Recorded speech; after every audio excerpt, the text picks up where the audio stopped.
ពី13 14អូ14ឡើង14ថាកាចឹងចាំមើលក្រុមការងារមកគាត់មកផងតា2នាក់គាត់ជួយរៀបចំនោះតើបើមិនអស់ទេគេថែបកម្មមួយទៀតហើយបងណាបាទអរគុណបងណានេះជាមុខរបរកសិកម្មចាំមន្ត្រានៅកសិដ្ឋានចាំមន្ត្រា564តែងតែជាយាមតែងតែពង្រីកតែងតែពង្រឹងលើសមត្ថភាពបន្ថែមដើម្បីពង្រីកនៅមុខរបរយើងដែលយើងឆ្លាញ់ណាបាទនេះគឺតែមេពូគួយបាទតាមគួយទាំងមាសទាំងមេទាំងបាផងណាបាទចេញទៅខាងស្រុកស្អាងខេត្តកណ្ដាល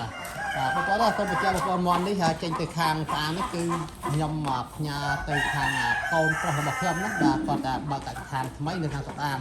អញ្ចឹងមិនយូរប្រហែលបងប្អូនបាទជួយគ្រប់គ្រងកសិដ្ឋានចិញ្ចឹមមន្ត្រា504នៅស្អាងផងបងប្អូនគាត់វាយក្នុង page វាយកសិដ្ឋានចិញ្ចឹមមន្ត្រា504ស្រុកស្អាងបងប្អូនវាយទៅឃើញFacebook page គាត់ហើយបងណាបាទអរគុណសម្រាប់ការសាខាទី2ណាសាខាទី2នៅស្អាងបាទ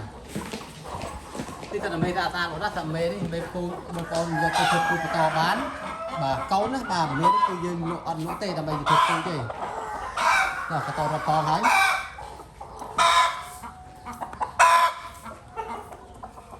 មកនេះស្រាប់ប៉ងបានដូចជា100គ្រាប់ហើយប៉ងណាបាទប៉ងរើសបានតែ100គ្រាប់ហើយតែយើងខ្ញុំអត់យកទេដើម្បីតែប៉ងថ្មីចឹងណាអញ្ចឹងរងចាំវគ្គ2គាត់នឹងរើសដាក់ញាស់ណាដាក់ទូញាស់ហើយទូខ្ញុំនេះបិទណាបិទក្បាលជានេះកុំឲ្យមានការប៉ះពាល់ទៅក្បាលជាបាទចឹងអរគុណច្រើនបងប្អូនសម្រាប់កសិករដែលចង់ចិញ្ចឹមបង្ត្រែបាទចង់អភិវឌ្ឍទៅលើការចិញ្ចឹមបង្ត្រែទទួលបានជាប្រភាពក៏ដូចជាទទួលបាននៅភាព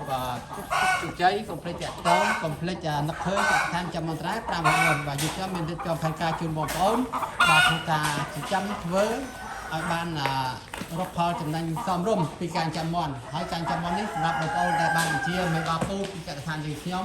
យកទៅចិញ្ចឹមវិជាទូភ្ញាក់វិជាទៅលើមេបាពូហើយបងប្អូនដែលបានចុះសិក្សាផ្ទាល់តែម្ដងឬក៏រៀនតាមអនឡាញបងប្អូននឹងមានសមត្ថភាពលក់គូចត្រឡប់មកវិញបាទដូចជាលក់កូនមាន់លក់កូនមាន់ឬក៏លក់ជាមេពូចស្អាតបែបហ្នឹងត្រឡប់វិញបាទខាងកសិដ្ឋានយើងខ្ញុំជួយទទួលទិញក្នុងតម្លៃខ្ពស់ទៀតផងបងណាបាទដូចជាអំបោសពូជមន្ត្រែគឺជួយគ្រោងមៀតធំតាមធំបងប្អូនមើលចម្រុះបែបបត់គឺចលអនាគតអរណាទាំងមេទាំងបែបបងអរគុណច្រើនបងណាបាទអរគុណបាទវីដេអូចែកម្លេចនេះបងប្អូនតម្លៃទៅលើការផ្សព្វផ្សាយរបស់កសិដ្ឋាន564ខ្ញុំនៅក្នុងប្រព័ន្ធ YouTube បងប្អូនកុំភ្លេចជួយ Subscribe ណាមួយឬចុចសញ្ញាកណ្ដាលដើម្បីតាមដានទីតាំងនេះគឺនៅឃុំតាពាំងស្បែកឃុំត្រង់លើស្រុកអង្គឈ្មោះខេត្តកណ្ដាលអរគុណច្រើនបងណាបាទអរគុណច្រើនជម្រាបលាបាទអរគុណ